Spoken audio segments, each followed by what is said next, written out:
I'll do is I'll pass it along to Jessa to take the conversation from here. Great.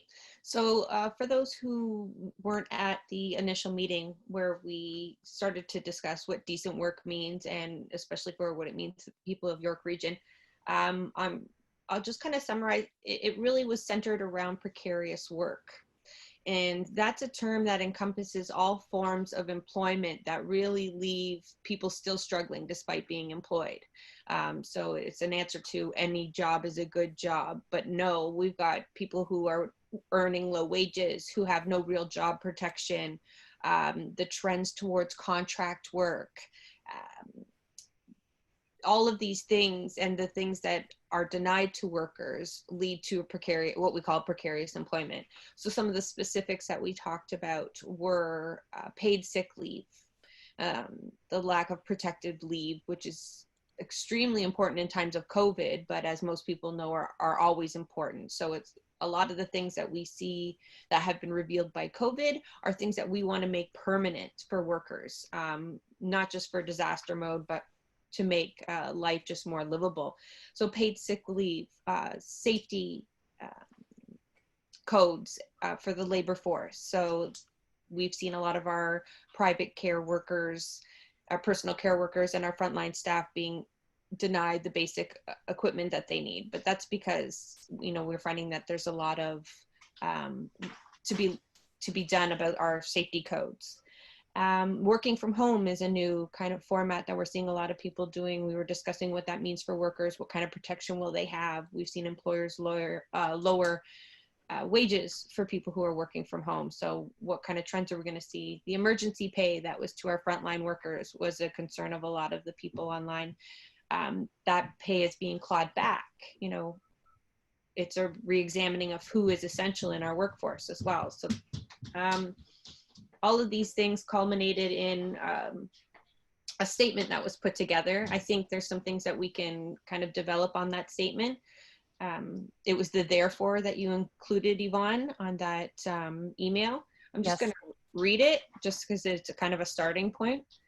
So we asked, were you going to do that, Yvonne? Oh, do you want me to? It's your words, right? I think it would be a good jump off to start hashing out some ideas. Yeah, we actually had a really good conversation with a lot of recommendations from the first one. So our therefore statement is we ask the province of Ontario to improve the Employment Standards Act and raise minimum wages to ensure people are safe wherever they work and have livable incomes. We ask that all levels of government build community benefits agreements into public projects to help create decent work and reignite the economy. So I'm just going to add, from that statement, I think there's, we can get into perhaps more specifics in terms of improving the Employment Standards Act, demands that are definitely can be realized. For example, the state of New York just made their emergency leave that was brought in because of COVID. They've now made it permanent. It's paid emergency leave. I believe they got 10 of the 14 days originally awarded to them. So it's just an example of that what's completely doable if we get specific in our demands and push the right levers. But that's something that we can add. I was suggesting, we talked about paid sick days, emergency days, protections to shift workers is something that we talked about a little bit, but didn't get into details. Migrant workers are important to include. They are part of our community. And I think a special mention that all of this disproportionately affects marginalized communities. That's kind of, it was just in my mind kind of missing from the summarization there. Mm-hmm. Okay. Great. Thanks, Jessa. That was a good summary. And I think today is our opportunity to dive deeper on maybe some of those issues that we didn't have enough time to really touch on, as Jessa mentioned. So marginalized, racialized migrant workers, those are folks who definitely are disproportionately impacted. And I know that during our food security conversation that was raised, definitely when it comes to the issue of migrant workers. So we'll start with any questions or points of clarification for Jessa, and thank you, Jessa, for joining us and staying with us today to provide some insight and some answers to some questions that we'll probably have. So we'll start there. Patricia, are you highlighting your? No. Oh, okay. It looked like you were going to say something. It's kind of like Hollywood Squares. When the square lights up, I think someone has something to say. Okay, so you can also, like Kate mentioned, put your question in the chat. But a great way to let us know that you have something to say is also using the participants, press on the participants section at the bottom. It shows up on the right-hand side and you can press raise your hand. Okay, so we'll get into it then. So we wanted to kind of look a little closer at some of the things that came out of the summary that Jessa just talked about. And so we've learned that many of our lowest paid workers in this economy are truly essential to our economy, our society, and our very survival. So we wanted to start by hearing what people thought about the provision of hazard pay as it was applied to the pandemic for certain workers, for certain essential workers, and what the role of that might be going forward. So what do people think about that? Even in the context of the situation we've just been through, or recognizing the importance of valuing and paying our essential workers?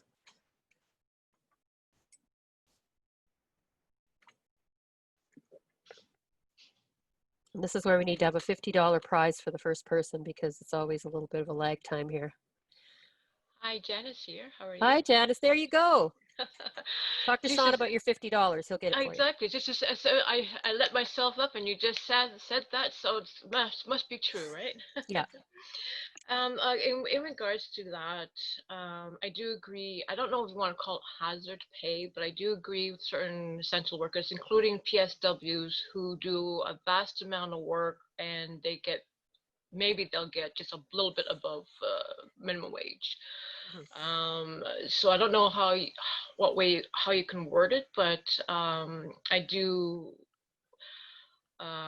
believe that there has to be some sort of a pay increase for those that serve us on the front lines, including the cashiers of our groceries, and then of course the behind the scenes people as well, right? It's not just the ones we actually see, but it's the people working behind the scenes in the distribution centers, et cetera, et cetera. But that needs to be addressed, not just because of the COVID, but in all essence, just the way the world is. We don't recognize that enough. So that's what I wanted to say on that spot.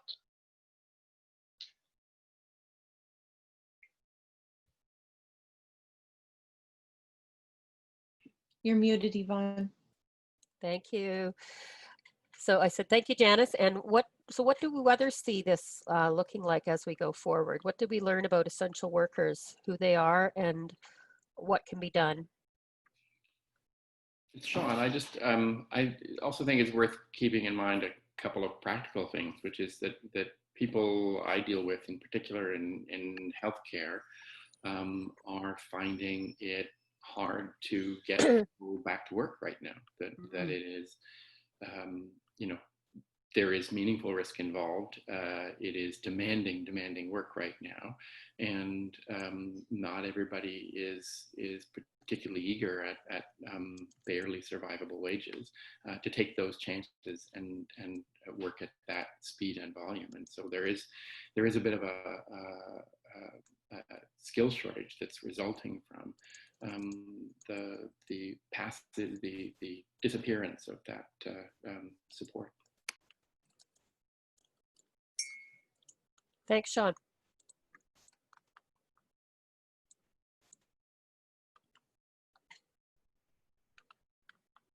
So this conversation around hazard pay also goes into just adequate wages in general. So in terms of looking at where our minimum wage is, that's certainly the key ask of the minimum wage campaign, which Jessa can speak to as well, recognizing that not just essential workers, but a lot of our workers are living below the poverty line with the $15, with the minimum wage set where it's at. I'm just checking the chat. Let's see, Chanel. Hi, Yvonne. Good afternoon. Hi, how are you? Good, thanks. Good, thanks.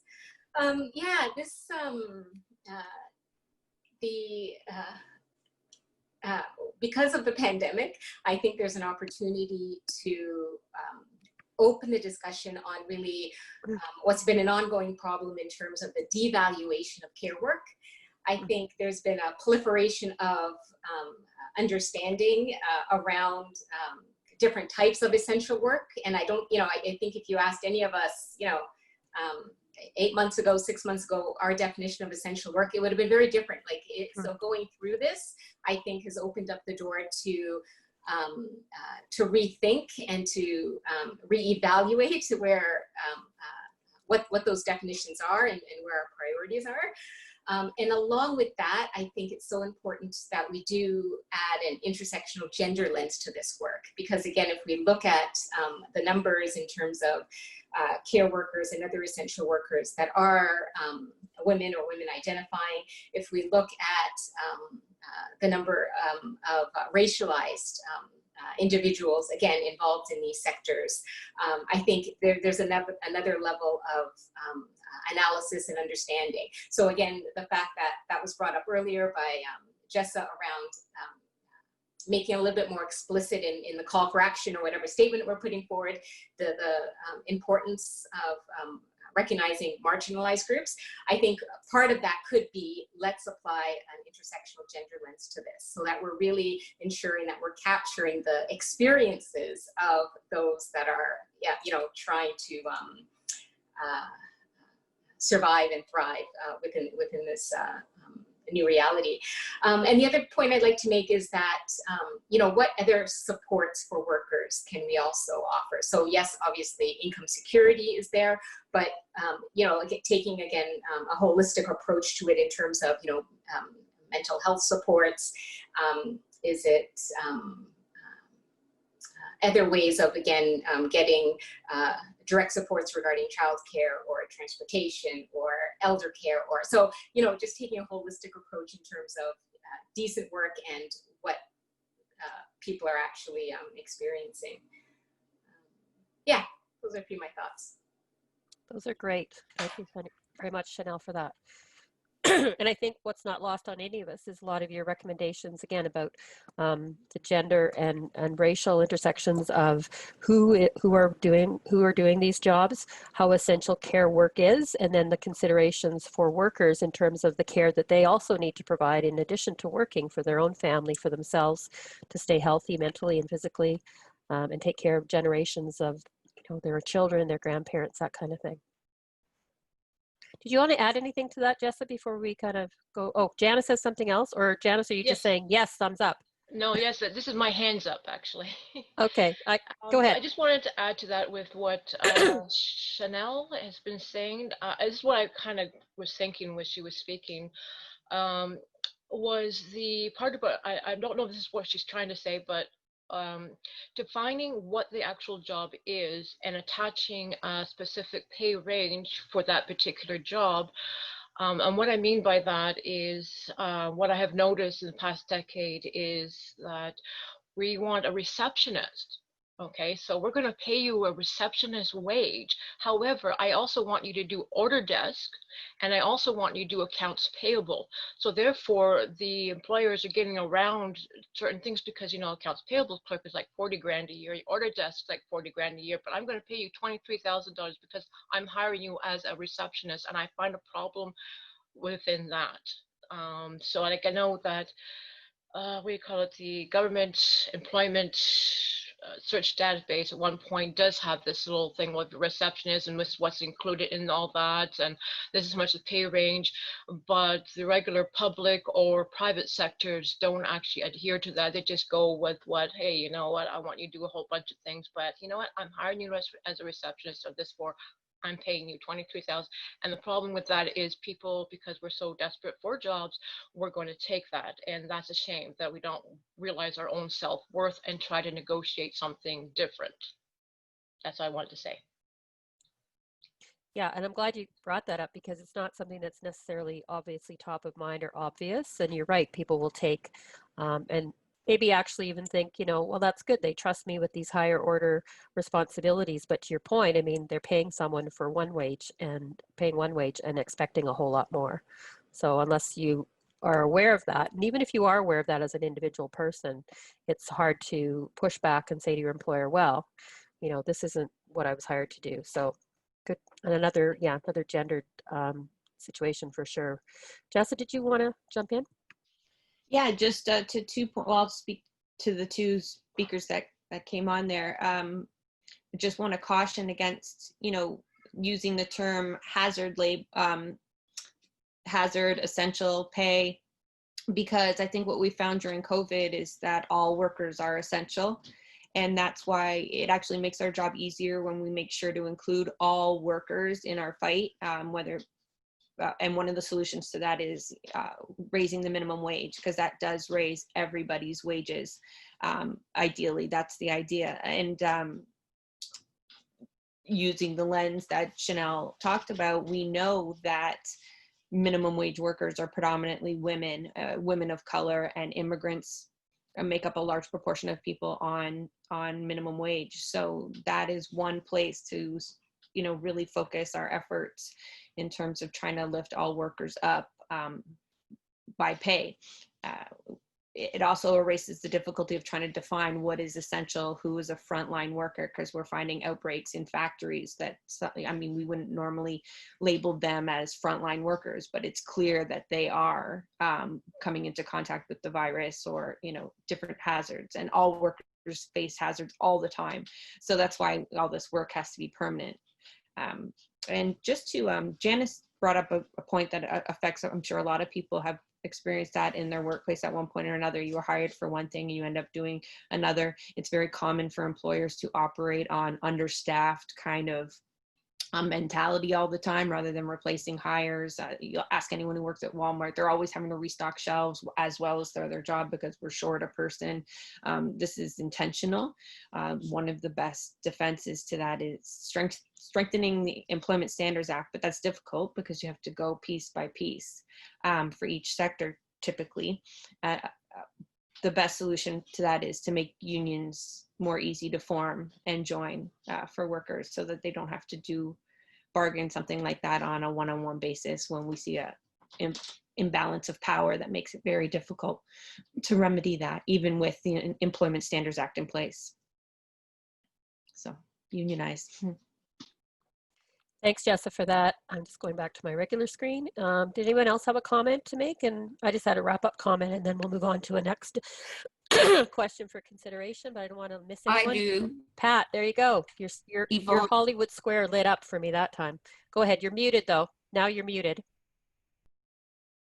Okay. She thought she was unmuted, and now she is muted. There we go. Oh, come on. Good. Now you're good. Okay. Now you're good.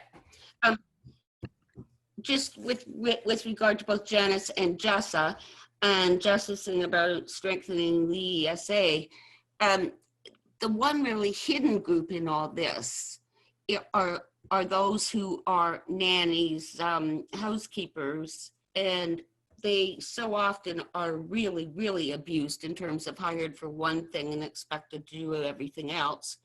And I think there needs to be some way to capture the problems they face that way and the fear they have of saying anything, because it is a large group of workers. So domestic workers facing the same uphill challenges as migrant workers to a large extent. Very, very concerned and absolutely exploited beyond what most of us would ever even would know. So the one thing I just wanted to add to this, because I think, you know, we're York Region today, and that's our focus in terms of the landscape, although this applies to people right across Ontario and Canada.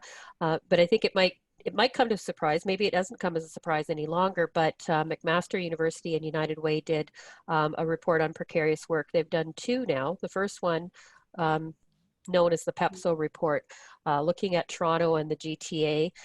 York Region, the southern part, so Vaughan, Markham, and Richmond Hill, has a higher concentration or the fastest growing rate of precarious workers in all of the GTA.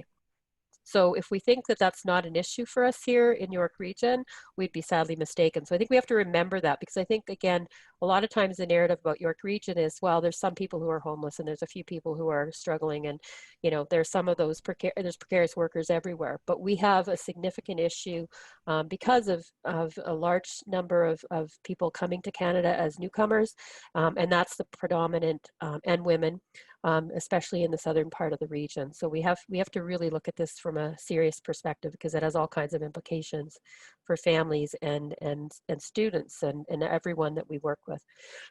I'm just gonna. So our next kind of thing we wanted people to ponder a little bit was how the pandemic highlighted the role of paid sick leave for workers, which would also allow people to stay at home to take care of sick family members. And this, again, done to protect the broader public, maybe not so much about the individual. But we know that in the last little while, the last few months, the provincial government had backed away from the provision of sick pay in months preceding the pandemic. So even though that was on the docket, it really wasn't taken seriously. What recommendations do we want to put forward with regards to paid sick leave for workers going forward, having learned from this experience? I'm just checking the chat. So I'm just going to speak to, did you want to speak to this, Jane? Or is that just something you wanted to?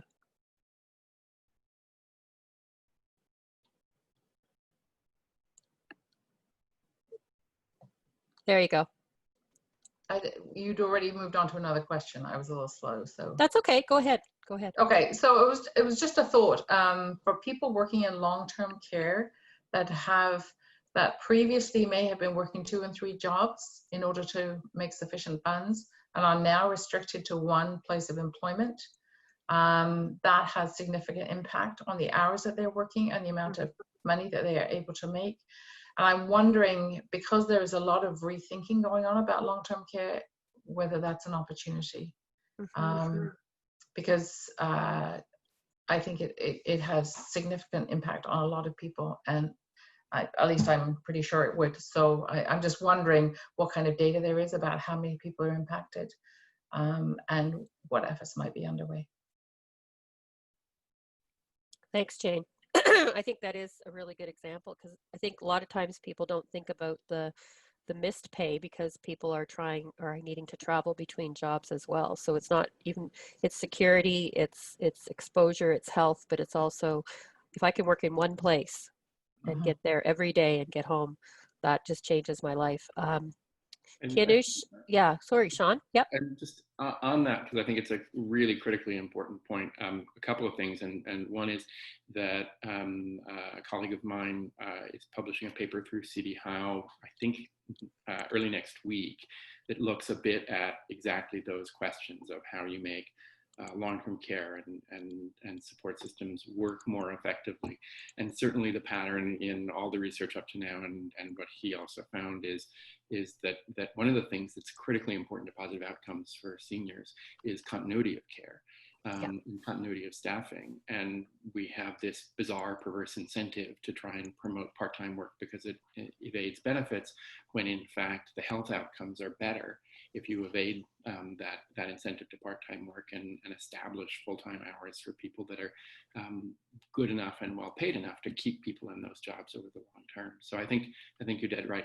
It's a very, very big opportunity, and one that the health evidence really supports strongly. I just want to chime in that this issue, although again brought to light by COVID and long-term care workers, does affect almost all shift workers out there who are forced to take multiple jobs and work for multiple employers to make ends meet, and the lack of protection that they also have on employer demands. For example, a shift is put together a week ahead of time for one employer, 2 weeks for the other. One's always calling you in. There's no job protection right now for workers who are then torn between employers and have to show up to shifts all over the place. So not just a health aspect, obviously, as demonstrated by COVID, but a real economic burden on the people who are already earning generally, and this is a minimum wage pandemic in itself, that this affects so many people. And this is exactly what we're talking about when we're talking about precarious work and being brought to light by COVID, by the people that we deem most essential. But in reality, it's always been affecting workers, and it can be addressed by certain demands. Fight for 15 and Fairness has a lot of suggestions in terms of shift work being guaranteed a certain amount of hours per week so that they only have to work for one employer, and they do fall under the benefits plan and everything that they so desperately need. Also putting protections in for being called in to work at the last minute or not getting the hours you were guaranteed to, so that it improves the living conditions of all shift workers, not just our long-term care workers that we've highlighted now. Jess, maybe you can speak to one particular ask which was made in terms of the right to have your schedule at least 10 or 2 weeks in advance, or it was a minimum amount of time so that people could actually do what you're suggesting, which is balance all these precarious jobs. And that was rejected, I believe. That's right. Yeah. The suggestion was 2 weeks. It's still a demand that we're making because, yes, again, the public awareness and then therefore the political pressure that our elected officials are facing now is something that we need to capitalize on, because it's, like I said, it's become so apparent through this lens that we're viewing COVID, but it becomes now a reality for all workers, a real possibility. So as same with the paid sick leave that you tried to transition into there, but we're seeing how all these things are actually tied and lead to precarious work. So again, the demands for paid sick leave are 10 days and 7 emergency days. I mean, you need to be sick to claim a sick leave right now, and you'll need a doctor's note for a lot of employers. Emergency leave is also crucial for people who need to do the caregiving or just the curveballs that life throws at you. So currently Ontario has 10 unpaid emergency days. So your employer, some employers can't have to give you 10 days, but they are not paid. That's 2 weeks without pay. And we know most people are living paycheck. I think about 42% are living paycheck to paycheck. So, and we'll go to work sick because the option is the alternative is not having enough money. Yeah, that's right. Okay. Thanks, Jessa. So I'm just looking at the chat. Kianish, do you want to speak to what you put in the chat around the American context, but Canadian labor laws? Because I'm not sure what that's about, but please speak to it. Sure. It was an interview I heard some time ago with Hurl Burley, who's a liberal strategist. Actually, he has a podcast and he interviews, sometimes union heads, sometimes other politicians, sometimes other people. And one of the interviews he had was with Mary Kay Henry, who is the president of SAYU, the healthcare union, one of the biggest healthcare unions there are. And she was saying, she was trying to explain the benefits of pushing to allow for more sectoral bargaining as opposed to employer-based bargaining. So employer to employer-based bargaining. So one employee tries to, let's say, unionize and gets a union and goes to the employer and say, this is what we would like for our memberships, for our members. And so that puts, naturally, it puts a big disadvantage for the staff who are trying to unionize. It puts them in a disadvantage when they're trying to bargain. Whereas if it's sectoral wide, it changes the dynamics of power. So a perfect example would be something like the automotive union when it was first running, included the big 3 automakers, which were Ford, Chrysler, and General Motors, but it didn't include Honda and Toyota.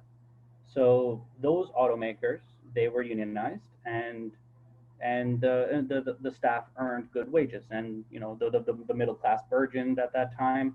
But meanwhile, Toyota and Honda didn't, because it wasn't sectoral wide. It wasn't all auto workers across all companies in one location having the same rights. So it allowed for a race to the bottom, which is, we see the fallout today with essentially auto plants shutting down and a race to the bottom for their salaries as well.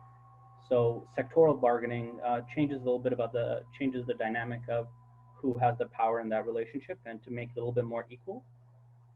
It's just one example, and then that article is a Vox article speaking to, the Bernie Sanders campaign and the Pete Buttigieg campaign in the states, also agreeing that sectoral bargaining would really be an advantage to increasing the size of the middle class and allowing more upward mobility within the different classes as well.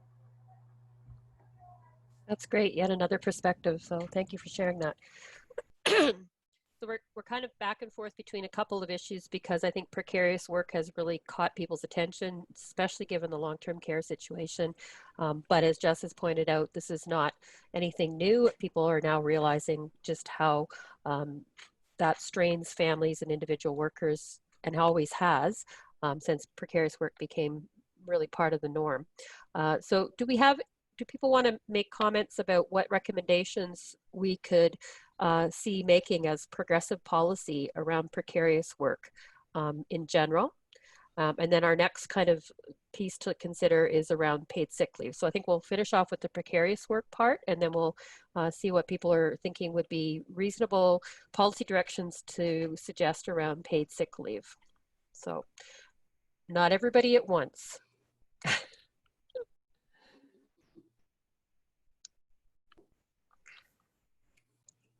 And nothing is, and we really just want to brainstorm here. We're not needing to come up with a full-fledged perfect policy direction. We just want people's thoughts in terms of what do you think is critical? What do you think is important? We can kind of hammer that out on the other end of things, but what do people feel is going to be absolutely necessary to take us forward for a just recovery, not just going back to how things were before?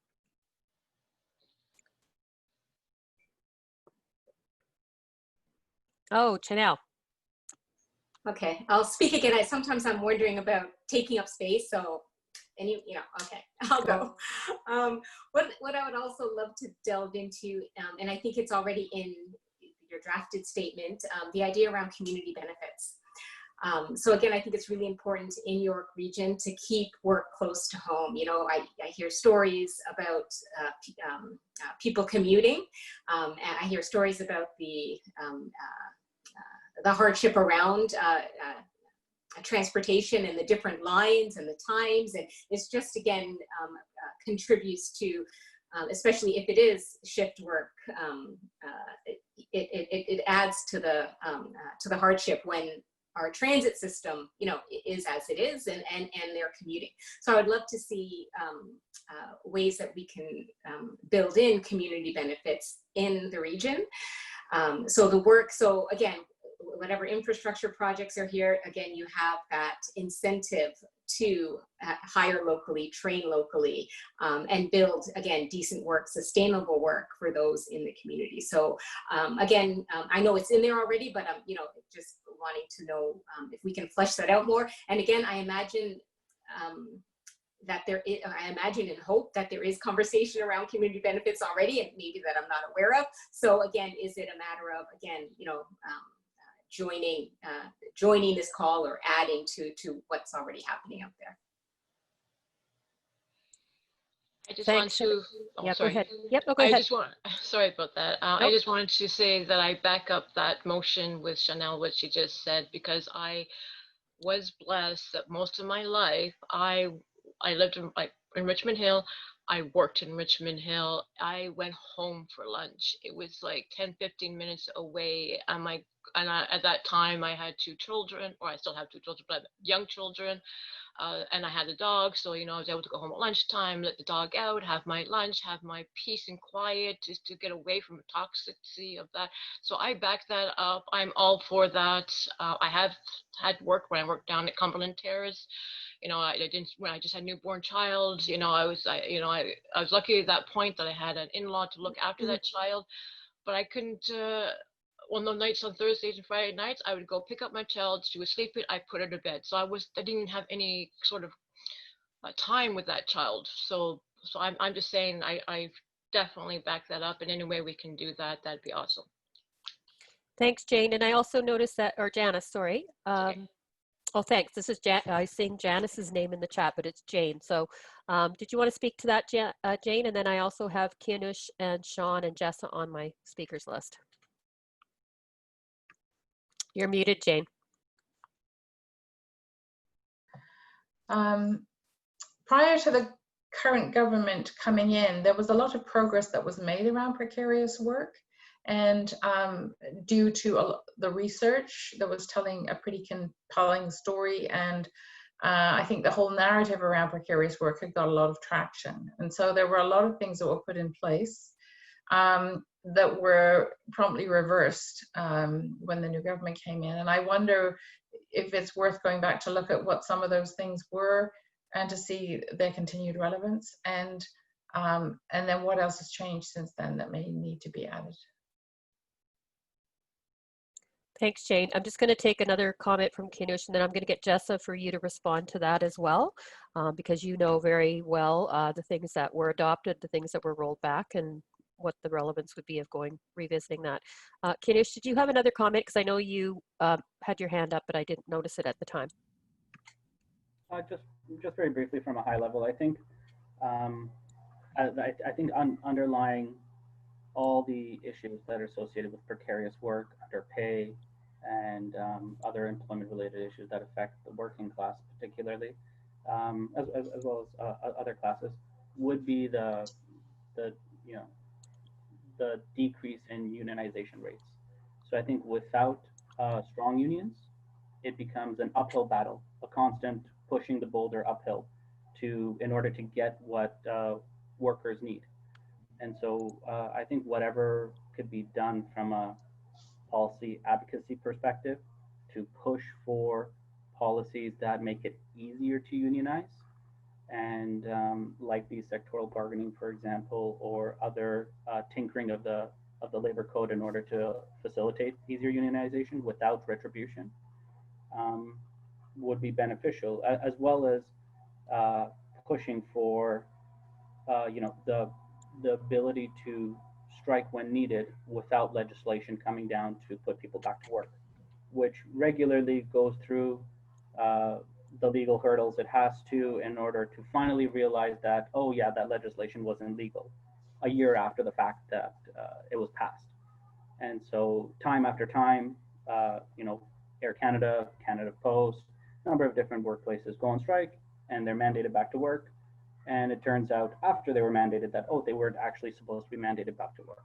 Yeah. So whatever we could do from a policy perspective to push the agenda forward for better unionization, more unionization, and more effective unionization, I guess, would be beneficial for everyone. Thank you very much.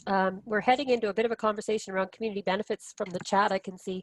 Jessa, do you want to just respond to Jane and the return to some of those earlier demands, and then maybe speak to community benefits a little bit so that people understand a bit more of the landscape of what that looks like as far as decent work goes?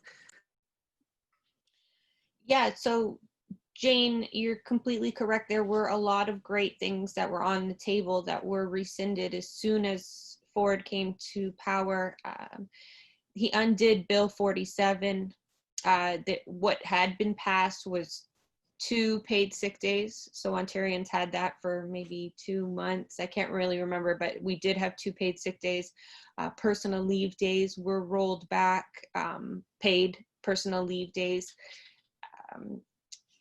There were a lot of health and safety issues that were taken off the table at that point. Most importantly, the minimum wage hike was set to hit people on January 1st and they lost it. So a lot of good work went in. It was possible. We did get the Liberals to pass a portion of the demands that were made by workers, but and so it's possible again. But we did lose a lot in the first early days of Ford, and he continues to, the progressive conservatives continue to legislate against workers in terms of they're actually making it more difficult to the previous speaker's point, more difficult to unionize, denying information to organizers in terms of workers lists. So there's a lot of pushback that needs to be done in that regard. To community, I hope that answers your question, but also gives you hope that if we did it once, we can do it again. It takes a lot of work. The community benefits agreement is a great thing to include as a goal for your municipal governments. They have to have real teeth though, but the possibilities are endless. So Chanel talked about some of them. I'll add to that housing more. You can mandate that developers set aside X amount for affordable housing and define what that affordable is, right? Someone's affordable is not another's affordable. So somehow these agreements, if demanded of our governments, need to have real community consultation. They have to have stringent demands on developers, because a CBA, a community a benefit agreement, can be really lame. You can tell your municipal government that they must have them, and they do, but they don't really give you what you need. So there needs to be a way to make that those demands are actually realized, that the possibilities that these agreements could hold are put into our communities, in like the transportation Janelle talked about, and housing, and even food security. I mean, you really can work some magic if you have the willpower, the political will there. Thanks for that, Jessa. Tim, did you want to speak to CBA as well? Sorry, unmute. There you are. It's From a just regional that perspective. Yeah, that'd be great. well, I'm not speaking from a regional perspective per se, but I just know that the timing is right for CBA potentially, because there's going to be more spending at some point on infrastructure. I mean, I don't know how tight the budgets will be, but certainly the federal government will be trying to do some stuff, and that often, you know, translates down to the municipal level finally. So, you know, it's just a good opportunity to really get CBA going and try to wring as much out of it as you can. Because I agree, there's a lot that can be done in a CBA agreement, but you need to, you know, be involved. And the good thing is we have lots to learn from successful ones, right? Not just in the States where they've been doing it for a long time, but in Toronto. Well, I think, yeah, United Way, there's some efforts already underway, I think, to look into it more and promote it in Toronto and broader. So there's a lot of infrastructure around it too, at the policy level to inform it. So from a governmental perspective, it's something that they can get into easier perhaps than some of the other issues. And this would be a good time for also, if there's talks happening about the movement in York Region around CBAs, to start sharing and publicizing and talking about that with communities, so people aren't caught off guard, or they understand more what the benefits actually are to being involved at a very early stage as opposed to later on. Sean, you had some things to add, and I'm not sure on what topic, but go for it. It sort of goes to a new topic in a bit, and it goes back to the thing that you were talking before about that bigger picture piece of what does decent work look like in the post-pandemic world. And you know, part of it for me is that these things all link together. The issues around childcare, the issues around income support, and others. Because if we're going to be resilient in the face of future pandemics and future waves and future crises, we have to have people having income supports that enable them to be home when they can't work, either because their kids have to be home or because they're sick or whatever else it might be. And if we're giving people enough money to live on to stay home, then we have to have livable wages. We can't have people being expected to work in difficult and dangerous conditions for wages that are less than what they could make if they were at home. And we have to be able to give them enough to live on to be at home if they're going to be safe. And so these things, I think, all link together. And I think one of the things we need to start thinking about as we think about the recovery is a holistic sense of how is the world actually able to work effectively so that we're not exposed unnecessarily to all kinds of vulnerabilities. And I think the pandemic showed existing vulnerabilities very well. You know, Jess's point that none of these things are new, that lots and lots of workers have faced these in the past are really important. But we can now see in stark relief how that impacts not just the people in those circumstances, but everybody. And we're going to need a comprehensive answer to that, not just a piecemeal answer to that.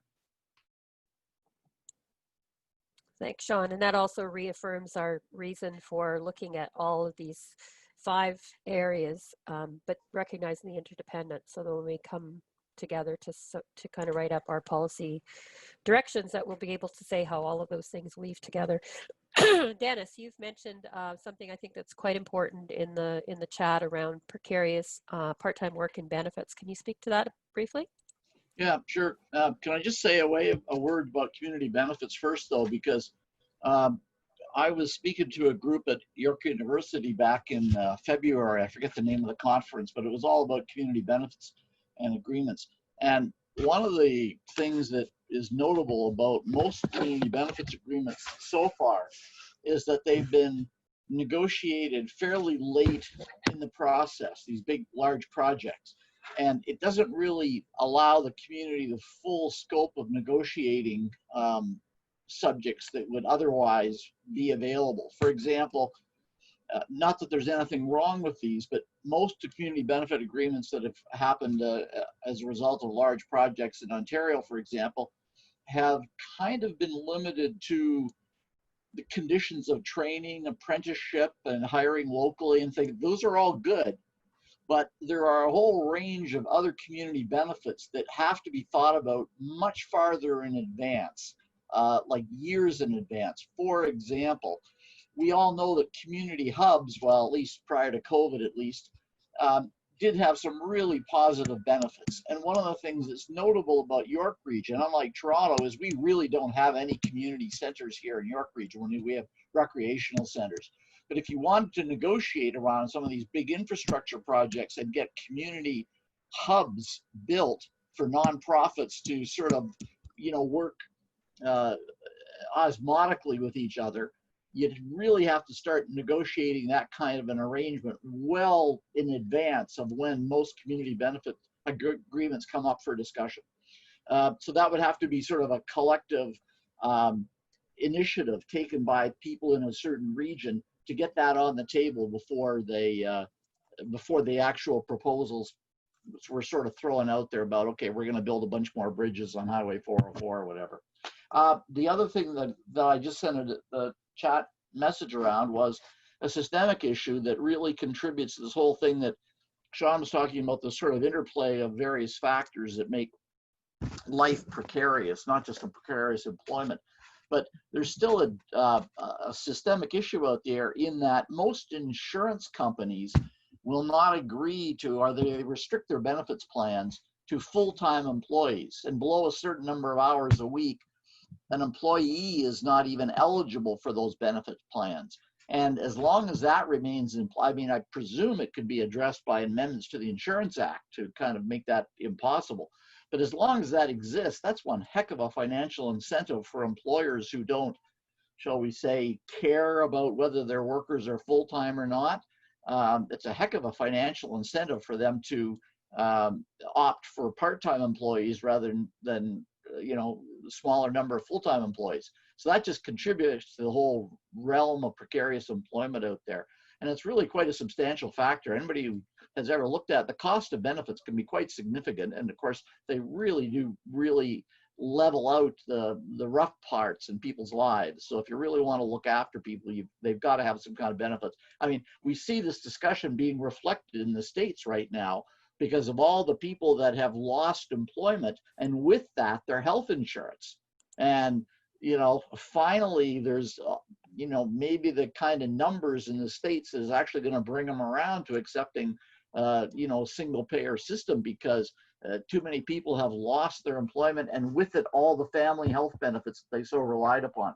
So this is a smaller part of that, but it's the same kind of issue, because right now employers in Ontario can legitimately say, well, gee, I'd love to give you benefits and pay $3,000 a year on your behalf, but you know what? The insurance companies won't let me do that. You have to work more than 25 hours a week or whatever. So anyway, that's a systemic issue that I think would have to be addressed provincially. But I think it's also something that we can take a position on, because it's another layer of restriction and incentive for employers. So I'm watching the time, and I know we have about 2 minutes to wrap up. I want to make sure that everyone has had a chance to make a comment or ask a question. And while you're thinking about what your last comment or question might be, I'll just draw attention to the fact that we're very lucky to have Jessa and her on this call, because we have a very established and I think renowned campaign in the fight for 15 and fairness that has really demonstrated unlike a lot of other campaigns, what longevity does, what persistence does, what they've been able to achieve, even if some of those things have been brought back under the current government. Jessa, maybe you could, if no one else has other comments, maybe you could wrap up by just recognize or reminding us of some of the key asks, and then people can also, you know, say, well, that sounds like something that we should be endorsing or recommending. So can you just kind of wrap us up with some of those key asks? And if you have a question or comment, please raise your hand now and I'll get to you before we wrap up. The most important, I think, is to take away all the asks that we come up with, that they include be applied to all workers. We don't want to do this piecemeal. We have power in numbers. So when we're talking about paid sick leave, emergency leave, safety provisions for workers, we didn't really touch on that today, but it was something brought up before in terms of health and safety. The labor code. So we brought that up. There's many things we can do to strengthen the labor code. It's good to be specific, but we have to also make sure that everyone falls under the labor code. So migrant workers right now, anybody on the temporary foreign workers program, really are exempt from labor protections, even if they are there. Contract workers are often exempt from a lot of the other protections, and that's why there is a tendency to make more and more people contract, or like Dennis pointed out, underemployed. So they fall under the benefit agreements that may be in place. So that is why every time we think of all of these things, they have to be applied right across the board to all workers, not just those falling under the code. Childcare was brought up a lot in this discussion that we didn't perhaps touch on, and that is important. It's interconnected, perhaps not under the decent work exactly, but I think that was a common theme today. And I think all the solutions, when we say systemic, we need to put a name to it. It is capitalism, and it does, that's what was laid bare during COVID, is the gaps that it leaves, the cracks that come when we are in crisis. It doesn't operate to keep us from struggling. So I think it's important to also name what we're fighting here. Thanks, Jessa. And one last, go ahead, who's that? I had one last comment in the chat. Janice said to look at paid emergency sick days and what government employees get, so using that as a model. I think it goes to Jess's point that we have to be talking about all workers. No longer should we be dividing people up by who's part-time, who's precarious, who works in a particular sector. And as we know, so many of our folks who were doing the hardest and most dangerous and continue to do the hardest and most dangerous work, heaviest work, are those that are most at risk for all the things that we've talked about today. So if there's no final comments, I feel like we're wrapping up. Well, this is our 6th in the series. So the first event on Monday, June 22nd, really introduced us to all these different conversations. We knew right then that we didn't have nearly enough time to dive deeper, and even this doesn't give us as much time as we probably could benefit from having. But I want to say thank you to all of you for participating. We've captured your thoughts, your recommendations, and now the heavy work begins to capture that in a summary and a series of position papers. So luckily we have a couple of summer students with us as well, so we will be able to get them and their writing skills in motion to be able to put this together and send it back out to people. I have one more comment here. So Sean has said in the chat, please let us know if you want to be involved in this work going forward, whether by sector in terms of, or by issue, or in terms of the entire process, because the action comes once we have captured what we are saying is important for going forward. And that could involve writing op-eds, it could involve meeting with decision makers and politicians at the provincial level, even the federal level, to say, here are some of the areas that we noticed needed the most work as we emerge from COVID. So this is why we do this. We don't do this because everybody's not busy and we just like to talk about issues. We definitely need to add some action to our thoughts and our determinations. So please let us know. You can email me, socialplanningcouncilYR@gmail.com. Everyone knows someone else on this call, so talk to your neighbor and tell them that you want to get involved and you want them to join you, and let us know how you want to stay involved with us going forward. Any other last comments? Sean, Jessa, anyone? Okay, I think with that, I'll let you go because my dogs are about to tell me that it's time to wrap this up. So thanks again, everyone. And we will be touching base in the future as soon as we have something to share back with you. Thanks Have a good again. evening. Thank you. Thanks, everybody. Have a good night. you. Thanks, Jessa. Thank you. My pleasure, Yvonne. Thank you.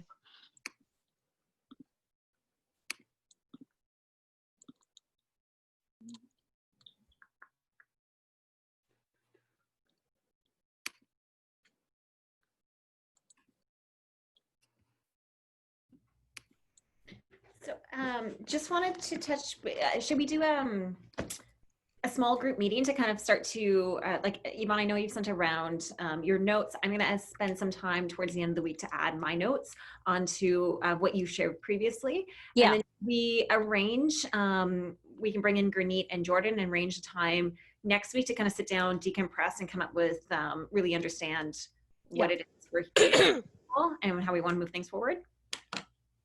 That works for me. I'm away next week, but away, of course, never means I get to not work. So, Where is away, Sean? Where is away? I'm going to be in Tobermory, Lovely. by the water, Nice. paddling around in kayak, which is more long overdue than I can possibly describe. Yeah. But Will so we want to I'm do it on Friday then? Does that make sense, or do we want to? no, give us some because I think we're pressed for time. Yeah, okay. What I'm trying to do is limit when I do this stuff. And actually, what I think would be best is if. So I have two things that are going to happen next week that are going to interfere with that. And one is I have to show up to a meeting that I don't actually have to do anything at, and so I've scheduled to cheat. So I could do it, overlapping with that meeting. So I'm pretending to be at one, but I'm actually at the other. When is that, Sean? That's Tuesday morning, but I've already promised to do that with something else, so that might not be so great. And would you like I do want to respect that you're taking some you're on time off. holiday. Because what we can do is Yvonne and I could work with Granit and Jordan, come up with kind of our initial, and then give that to you. And then when you're back from holiday, then you can kind of that, when you're back from holiday the following, then we can. Yes, why don't we try? Why don't you do that? But why don't we try to touch base on that on Thursday morning? Because in my version of the perfect world, we've got this done next week, and we can get it out to people and begin to mobilize the week after. So you're thinking next Thursday when you're away? Yeah, that if you guys want to plug away at this, I'll plug away at my notes as well and send you what I've got, and then let's confer on it on Thursday to try and get a final. Like on Thursday the 23rd, like meet or confer by email? Confer in talking. Okay. So send me your stuff like Wednesday sometime. Once you guys have had a chance to talk and start to put things together and figure out what you want to say. And I'll send you my notes and thoughts, and then let's see if we can hammer something out on Thursday morning. What does your Thursday look like next week, Kate? You know what? So far, I have nothing on my agenda. So whatever works with you two would be perfect for me. Okay, Sean, you say because you're up there. I'm gonna say 10 for now. Yep. And then if you need to adjust that based on how your schedule unfolds, just let us know. Yeah, because I to be honest with you, I haven't got there yet. We haven't really found sort of our rhythm, and we might find that we want to get up in the morning and go and kayak and then stop at 11:30. I don't think it's going to be the end of the world if we end up doing this on the Monday. I understand you're trying to get us, working towards getting this out by the week after, which I think we still could do. So I just want to say from that point of view. Okay. Yeah. So I think let's try for the Thursday. If it doesn't work, we could meet on the Monday. Yeah, I completely agree with that. I am noticing that everyone is just trying to take the next few weeks off too. So I think it's urgent, but we have a little bit of time too. And Sean, just to that point, we have a standing meeting on Mondays, although that might change because I'm understanding that Jordan does overnights on Saturday and Sunday. So 10 o'clock on Monday isn't always good for him. But we have right now standing meetings at 10 o'clock with Kate, myself, and the students. So we could maybe talk on 10:30 or 11 on that on the 27th if we talk on the Thursday. Okay, so that would be our backup plan? That'll be our backup. That sounds great. Okay. And enjoy Tobermory. Have a great time. I know. I really like it there. So. So jealous. I think we have Massasauga Rattlers up there though, so watch out. I haven't ever seen one there. I've seen one. Nars Inlet is a place that I'm very fond of, and I almost stepped on a rattlesnake last summer there. So I remember going up with friends, oh God, it's got to be 28 years ago, and we drove into the park and they handed us, I wasn't driving, but they handed a couple of brochures, and one said, be part of our preservation of the Massasauga rattler snake. And I turned to my friend and I said, what the hell are we doing here? I said, I had no idea there was rattlesnakes in Canada. And so we never saw any either, but I was petrified the entire time. I didn't want to walk through the woods or anything. yeah, so nervous. No, I was in Guatemala the January before last, and we were going through the jungle, and our guide, took out his giant machete and hacked about a 7-foot branch off a tree and started carrying it. I said, what's the 7-foot branch for? He said, well, the snakes here will jump about 6 feet. So what? Do I want to have a stick that's a little longer than their range? Just like, okay, great, thank you. Yeah, no, that's not for me. That's not a holiday. I'd be on total alert the whole time. Yeah. All right. Okay, guys. Okay. Have a great night, you two. Good job. Take care. Nicely done. Yeah. That was a lot of work. A lot of people. I haven't run through the registration list, but there's a lot of people involved. So. Yeah, no, we've got a lot of people, and it'd be good to see all those lists. If you want to send me all the lists too, Sean, then I can go cross-reference and see who was part of it. I was glad to see Tim wanted to say something, because the region people, again, don't often say a lot. And even when I said, oh, you're going to speak from the region, he's like, nope, not speaking from the region perspective. Yeah. They're so careful, right? Like, he's offering his opinion. But yeah, so it's good to get them involved, because we know there's stuff being conversations happening around community benefits, but we only know that because certain staff people have kind of said something. So it'd be good to get that conversation out in the open and really push them a little bit on that. So